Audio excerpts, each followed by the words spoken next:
All right. I don't need any more.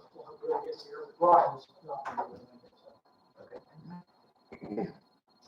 All right. We'll do our customary welcome. We have prayer from Chaplain Jack Taylor, Pledge of Allegiance, and then any announcements. And then our ethics statement, of course. Proclamations, awards, and recognition. We have our International Day of Peace proclamation on the agenda for this month. Citizen comments, and then communications from staff, councils, commissions, and agencies. That will be Public Services Director Jamie Matthews with the Streets and Park Report.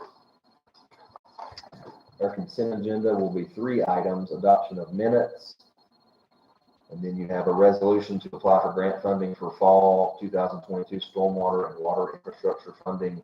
This is an application that engaged with Withers and Ravenel to put together for us to go after some money for big money, about $5 million in stormwater money, a water line project, about $2 million, and then a stormwater specific planning money for a specific project that we haven't identified at this time. But that is the resolution to apply for that cycle. Now that will cost us $10,000 for us to engage them. They write these grants. This is part of their business that we do. So they are typically more successful than your average person in going after this money, just because they've done it for so long and kind of know the language to use. So that's kind of what we're going with that. I haven't got anything on this one. So he's going out of town. And that would follow. Yeah. Just for council, and that makes the same announcement on Monday. Sure. But the council, approves, wants to get some assistance in going after the tremendous amount of money that's available right now. Not this magnitude. It may include these folks will do they're going to do the work in getting, paperwork, getting grant in where it needs to go. But we might want to consider engaging in it's Chris Wall. Some strategies, I think. It's the firm that Buncombe County used via Land to Sky. And Land to Sky and the other council of governments in the state together engage this firm for lobbying purposes. And that's what they do. And Peter's going to get it. But where these folks are not going to, we're not going to do this thing, helping the Senator, House people, and so forth, in the same manner that these folks are very successful. They help us offer. So we spoke with Chris, who, my connection that I had with him is at Land to Sky, and he just presents. He presents, it's Zoom. that he does about a quarterly report, and he is always open to folks reaching out, and so I gave him a call with Josh, and he was going on vacation, and so when he gets back, we'll get financial information, see how it works, and bring it to council at the next opportunity. Because I think the two kind of go together. If you're going to do this, going to go the route of using withers and ravenel, which I think is a good idea. We met the folks when we were here. It seems like it's a good idea to give yourself the best chance. Maybe engage the lobbying firm that's feasible. So, Yeah. there's more to come. And then item 5C is a resolution of support for the NPO application for Safe Streets for All Action Plan funding from USDOT. And this is all part of this, kind of part of this same pot. It's not the same pot of money, but it's just all this funding that's out there now. And NPO is going to do some action planning for just all the streets in the county, essentially, in all their counties, to look at being safer and what we can do to be safer. Item 6, of course, will be your second option for citizen comments. 7, unfinished business. We don't have any on this agenda. New business will be the approval of the Stormwater Master Plan. So you've got that in your packet, and it's a very lengthy document. We'll have the consultant here to go through that, and we have told him, to be mindful of time and try to get the high points of it in, 10 or 15 minutes if that's possible, being a 200-page document, but he'll get through it as quick as he can. It'll be high level. Of course, y'all can ask questions. 8B, this is our public parking space closure policy. We've got that policy kind of formalized and in the packet for you to take a look at if you haven't already. And then 8C will be the selection of our Parks and Recreation Master Plan consultant. We are recommending McGill and Associates. We had, I think, 5 consultants that put in for it, and through the scoring process, McGill came out on top. I've worked with McGill in the past in other jurisdictions on something very similar, and they do real good work in Parks and Rec Master Planning. We're going to pull off 8D, if that's okay. We've got an issue. So, speaking with Ron, I haven't spoken with Ron today, but in an email chain, we went through the process with this property owner, sent out notifications. The certified mail was never accepted, but the first class mail never came back. So we go on the assumption that they've been served. So this has been months ago, and this lady, I think, just called today. So I think the best option, with Ron's advice, is to pull it for this month, us talk about it, and then bring it back to you. I think that would be a lot better. Yeah, let's cover that in argument with service was good. Yeah.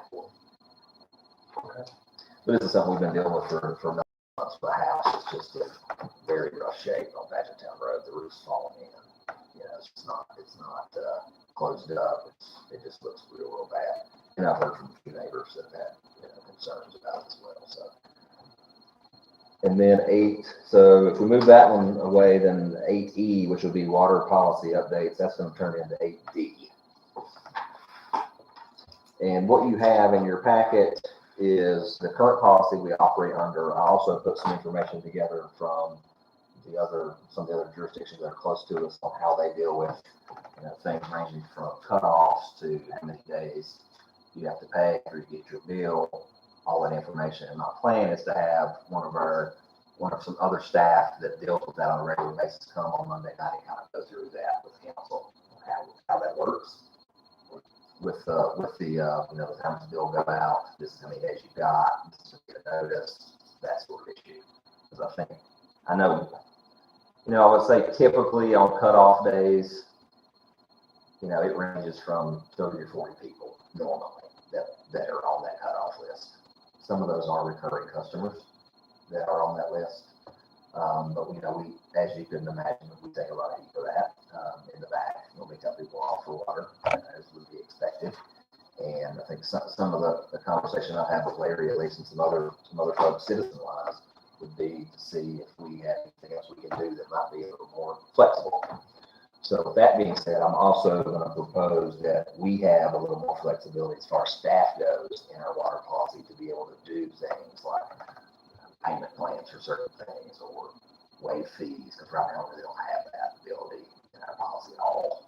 So to be able to be a little more flexible if someone passes away or just certain circumstances, I think we can be a little more, welcoming, I guess. So are we going, this is for discussion on Monday? Yes. We'll finalize it, bring it back to the board Yes, when it's ready to come back to the board. that would be my plan. Yes. Sounds good. Um, Also gives the public an opportunity to give you some feedback. Yeah. And then we will go into our public hearing, which will be for the text amendment for residential uses in Central Business District. I have spoken with a few of you regarding the public hearing. I think I've answered your questions hopefully. But that is just a reminder, that is the intent of this text amendment is to remove the ability for folks to have residential on the ground floor in our Central Business District. That was the intent of this. And then communication, of course, from Ron and myself, communication from council and the mayor, and then we do have a closed session on here to talk about property acquisition. Doug, did you have some things you wanted to add? Yes. Yeah, sure. Do you want to talk about that or do you want to? So I'll bring up both topics. One topic being our remaining roughly $1 million in ARPA money. And Doug and I have talked about that a few times. We've all talked about that a bunch of times over this calendar year.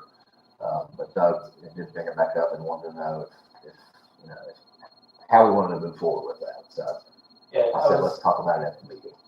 Yeah, basically, I think it might be a good idea for us to put together some sort of plan about when we might want to meet, either in a special call meeting or in another monthly regular scheduled meeting to discuss next steps for allocation. I think that's good. So you might, do we need to add an agenda item for that, or is that just kind of the end when we just, we can direct Josh to, so that, I think it's special meeting yesterday. Yeah. That way you got more time, that way it's We'll easier. have at the end of the meeting. Yeah, no, it is. And Yeah. the other one is, I know Doug and I talked a little bit about potentially doing, and I don't think, not since I've been here, maybe council's done it in the past, but the potential for doing some council subcommittees. It would only be able to be 2 of you, and then of course a staff person, multiple staff people for that matter. But I think, the discussions I had with Doug really focused on infrastructure, right? Yeah, it was a follow-up. We had that series of infrastructure meetings last year or earlier this year to just continue that conversation in a subcommittee level, so that if there are anything that staff and the subcommittee would deem important for us to discuss as a council and continue that discussion, then we can do so. So, I was speaking to Josh about how to do that, and he suggested this subcommittee approach. Looking at Asheville, kind of how they deal with it to some extent. So that really might also just at the end of the meeting, because what we would want to do is after any discussion we would have, is just direct staff to incentives. Okay, perfect. I can bring both those. So, I mean, it doesn't matter, we can put, No, we can put them on the usually, agenda. yeah. Well, actually, the water policy is still in discussion. So why don't we add, under new business, F, which is, continuing to deploy, whatever you want to call it. So the ARP, remaining ARP funds. It'll be E. You could say plan. A proposed plan for deploying the unallocated ARP funds. Would be E, and F would be to discuss council subcommittees. Is that sufficient? Sounds good. It just gets it on the agenda, we'll talk about it, and it'll flow through and be on the minutes and all that stuff. So, any questions for Josh, anybody? If there are none, then the agenda as presented, with D, 8D pulled, water policy updates become D.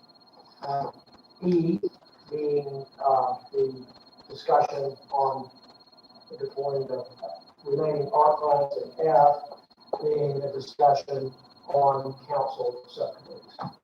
Is that good? Sounds good. All right. In preparation for that, can you send us an update of the ARP money we've already spent? Yep. And what's remaining? Have to. Assigned, I guess, right? Spent, and we're assigned. Yeah, we'll take care of it. And then we'll schedule, what we'll do is schedule one, really just direct Savannah and get us a common. Right, so that's the agenda as amended, we'll entertain a motion for approval. All right, sounds like everybody's good there. We need to vote, we did it. All those in favor? Thank you. Thank you. Josh. Thank you. Everybody. That was the agenda. Sure.